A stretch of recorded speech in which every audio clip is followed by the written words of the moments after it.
हार्ट्रॉन के कर्मचारियों ने वेतन बढ़ोतरी की मांग की। हार्ट्रॉन के कर्मचारियों का वेतन पिछले 4 साल से रिवाइज नहीं हुआ है। यहाँ के डाटा एंट्री ऑपरेटर की सैलरी आज भी 13,500 है, जो कि एक सफाई कर्मचारी से भी कम है।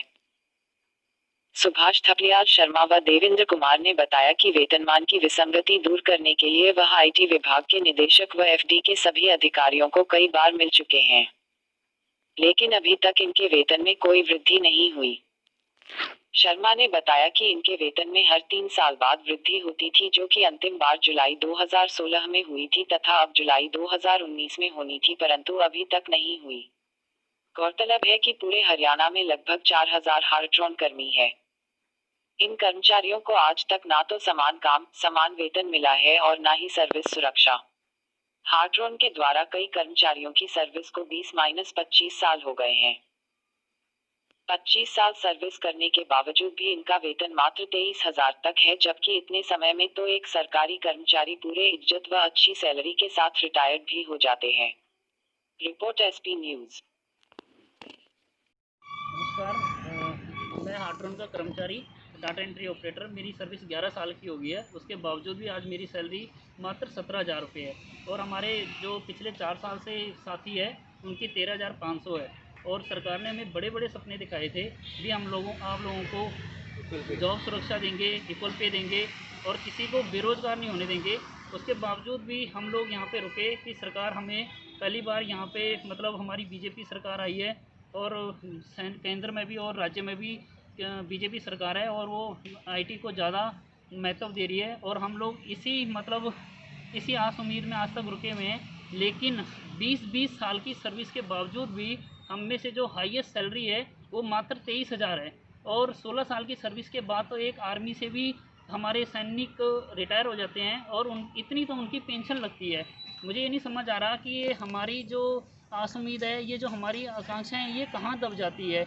एक से एक आईटी में ऑफिसर आता है, रिटायर हो जाता है, वो भी सपने दिखा जाते हैं। एक से एक सरकार आती है, कोई भी हो, ये किसी एक स्पेशल सरकार के लिए नहीं है, ये जो विपक्ष में उनके लिए भी और जो पक्ष में उनके लिए भी।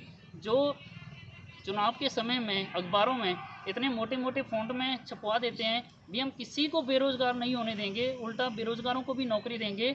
उस टाइम हम खुश हो के बिल्कुल इनको वोट दे देते हैं और हमें लगता है कि सामने वाला जो नेता आया है वो हमारे भविष्य के लिए सोच रहा है, लेकिन हमें ये नहीं पता होता कि ये हमारे साथ खिलवाड़ करने जा रहे हैं। उल्टा हम जहाँ पहुँचे होते हैं वहाँ से हम जब 14 साल बाद 20 साल बाद देखते हैं तो हम इतने पीछे आ चुके होते हैं जिसकी कोई हद नहीं है। और 13,500 जो सैलरी मैंने बताई है वो हरियाणा की संसारिक सच्चाई है, ये एक स्वीपर से भी कम है। इस सैलरी में मेरे घर का खर्चा सिर्फ 10 दिन चलता है, उसके बाद हमें कहीं ना कहीं से या तो अपना एफर्ट करना पड़ता है या उतने कम गुजारिश में करना पड़ता है। आज की महंगाई में आज से 6 साल पहले भी आटा 18 रुपये किलो था और उस टाइम भी सैलरी इतनी थी। आज आटा 28 रुपये किलो है और सैलरी भी उतनी है। तो आप सोच सकते हो कि रेशो कहाँ जा रहा है। किसी की सैलरी नहीं रुकी है, अफसरों की बढ़ चुकी है, विधायकों की अभी मार्च में 50,000 से सीधा 1 लाख हुई है, डबल सैलरी।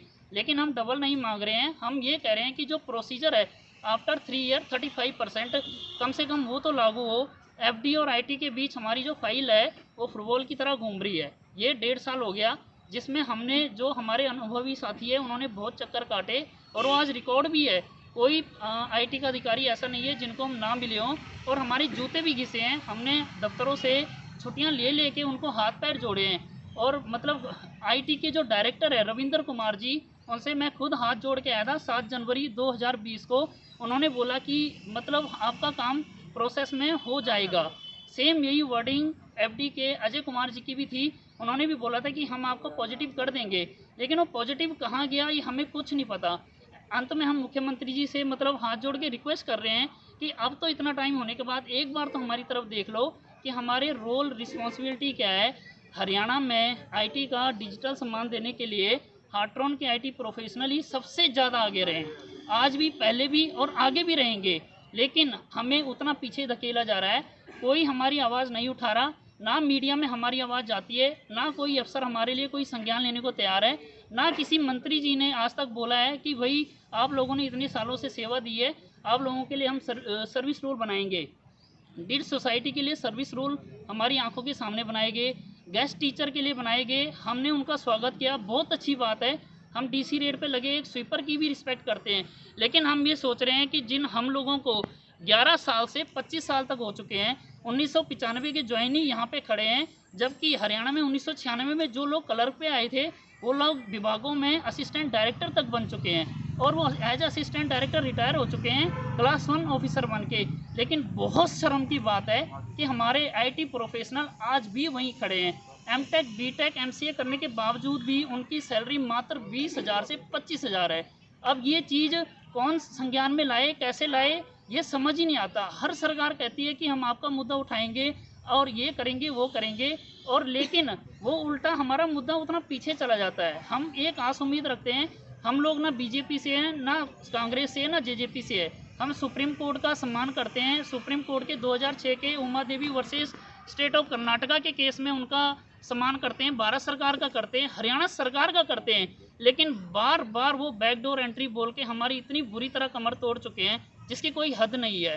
जबकि सबको पता है, सारे विभाग वाले भी कहते हैं कि आप आईटी प्रोफेशनल रीढ़ की हड्डी हो, हम क्या करें, सरकार करेगी। जब हम सरकार के पास जाते हैं तो वो कहते हैं कि आपके अधिकारियों ने ही ऐसी उसमें मतलब हिदायतें लगाई है कि भाई आपकी फ़ाइल नहीं चल सकती। मुझे ये नहीं समझ आ रहा कि कोई भी चीज़ है, कोई भी फाइल है, वो किसी धारा से इतनी बड़ी नहीं हो सकती जितनी बड़ी की कश्मीर धारा थी। नमस्कार।